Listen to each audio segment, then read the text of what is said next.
নমস্কার বন্ধুরা, গরমের দুপুরে এরকম সজনের ডাঁটার নিরামিষ রান্না করে দেখুন। এই দিয়েই কিন্তু এক থালা ভাত যে কেউ খেয়ে নিতে পারবে।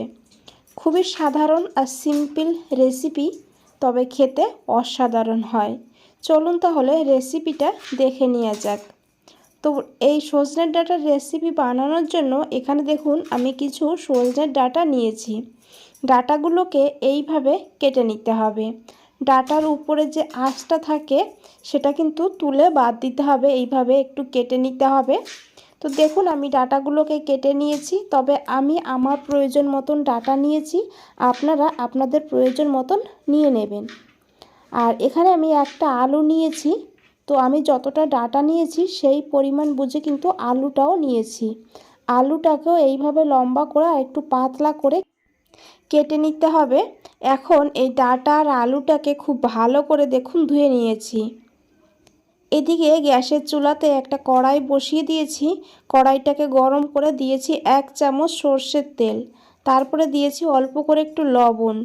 এখন এই তেলটাকে খুব ভালো করে গরম করে নিতে হবে। আর তারপরে দিয়ে দিতে হবে এখানে কেটে রাখা আলুগুলো। আলুটাকে হালকা করে একটু ভেজে নেব, কারণ আলুটা কিন্তু রান্না হতে সময় বেশি লাগে। আর তাছাড়া আলুটাকে এইভাবে একটু আলাদা করে ভেজে নিলে তরকারির টেস্টটাও কিন্তু খুবই ভালো হয়। তো দেখুন বন্ধুরা, এখানে আলুটা ভাজা হয়ে গিয়েছে। এইভাবে করেই কিন্তু আলুটাকে ভেজে নিতে হবে। তারপরে দিয়ে দিতে হবে এই ডাঁটাগুলো। ডাঁটাগুলো খুব বেশি ভাজবো না, সেই কারণে আমি আলুর সঙ্গে দিয়ে দিয়েছি। খুব বেশি ভাজা হয়ে গেলে ডাঁটার ভেতরে যে জুসটা থাকে সেই জুসটা কিন্তু শুকিয়ে যাবে আর খেতে ভালো লাগবে না। তাই ডাঁটাটাকে হালকা করে একটু এইভাবে আলুর সঙ্গে ভেজে নিতে হবে।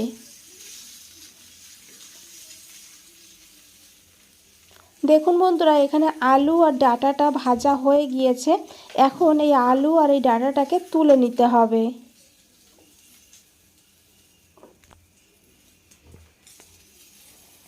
এইভাবে দেখুন ভেজে নিতে হবে। আর এই কড়াইতে আমি আরও 2 চামচ সর্ষের তেল দিয়েছি। আর এই রান্নাটা সর্ষের তেলেই করার চেষ্টা করবেন। তারপরে দিয়েছি এখানে একটু কালো জিরা। জিরাটাকে একটু ভেজে নিতে হবে। তারপরে দিতে হবে এখানে 1/2 চামচ কাশ্মীরি লঙ্কার গুঁড়ো। কাশ্মীরি লঙ্কার গুঁড়ো দিলে কালারটা খুব সুন্দর হবে, আপনারা না দিতে চাইলে স্কিপও করতে পারেন। দিয়েছি এখানে হলুদ, 1/2 চামচ হলুদ দিয়েছি। আর এই গুঁড়ো মশলাটা দেওয়ার সময় গ্যাসের ফ্লেমটা অবশ্যই লোতে রাখবেন। তারপরে একটু ভেজে নিতে হবে। আর তারপরে দিয়ে দিতে হবে এখানে টমেটো। এখানে আমি একটা মিডিয়াম সাইজের টমেটোর থেকে অর্ধেক টমেটো এইভাবে ছোট ছোট করে কেটে নিয়েছি।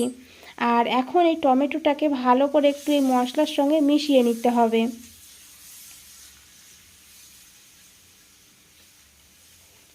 এখন এখানে দিয়ে দিতে হবে লবণ। লবণটা দিলে টমেটো তাড়াতাড়ি করে নরম হয়ে যাবে, তবে লবণটা একটু কম দিয়েছি, কেন আমি পরে বলে দিচ্ছি। এখন খুব ভালো করে মিশিয়ে নিয়েছি আর ঢাকা দিয়ে 2 মিনিট লো ফ্লেমে রেখে দেব। এদিকে আমি একটা মশলা বানাবো, তার জন্য নিয়েছি 1 চামচ কালো সর্ষে। আর তারপরে নিয়েছি 1 চামচ তিল। এখানে আমি সাদা তিল নিয়েছি। তিলের জায়গায় আপনারা এখানে পোস্তও নিতে পারেন, আবার তাছাড়া সাদা সর্ষে বা হলুদ সর্ষেও এখানে নিতে পারেন। এখন এই মশলাটাকে আমি বেটে নেব, তার জন্য একটা জারের মধ্যে নিয়ে প্রথমে জল না দিয়ে এইভাবে গুঁড়ো করে নিয়েছি। আপনারা চাইলে শিলেও কিন্তু এইভাবে বেটে নিতে পারেন। তারপরে দিয়েছি 2টো কাঁচা লঙ্কা, তবে ঝালটা আপনারা বাড়িয়ে কমিয়ে দিতে পারেন। তারপরে দিয়েছি একটু লবণ। আমি এই কারণেই বলেছিলাম এই মশলার সঙ্গেও কিন্তু লবণ দিতে হবে। সর্ষের সঙ্গে লবণ আর কাঁচা লঙ্কা দিয়ে বাটলে সর্ষেটা কিন্তু একদমই তেতো হবে না, সেই কারণে আমি আগে লবণটা কম দিয়েছি। তারপর একটু জল দিয়ে মিহি করে একটা পেস্ট বানিয়ে নিয়েছি। এদিকে দেখুন টমেটোটাও বেশ ভালোভাবে একদম গলে গিয়েছে। এইভাবে টমেটোটাকে ভালো করে একটু ম্যাশ করে নিতে হবে। তারপরে এখানে দিয়ে দিতে হবে বেটে রাখা মশলাটা। আর জারটা ধুয়ে অল্প করে একটু জলও যোগ করে দিতে হবে, কারণ জারের গায়ে অনেকটা মশলা লেগে আছে। এখন 2 মিনিট এই মশলাটাকে কষিয়ে নিতে হবে। সর্ষে খুব বেশি কষাতে হয় না, খুব বেশি কষানো হয়ে গেলে সর্ষের টেস্টটা কিন্তু থাকে না।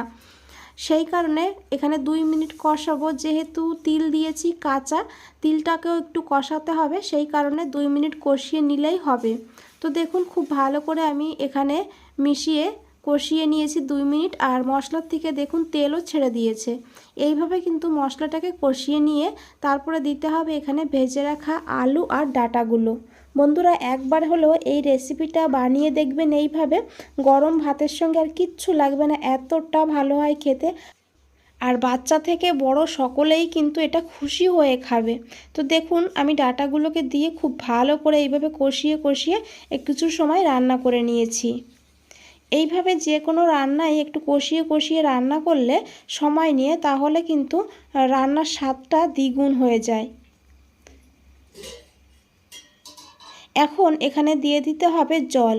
তবে আমি খুব বেশি ঝোল রাখবো না এই রেসিপিতে, গামাখা করে রান্নাটা করব সেই বুঝে কিন্তু জলটা দিয়েছি। অবশ্যই গরম জল দিতে হবে, তবে আপনারা একটু ঝোল ঝোলও রাখতে পারেন।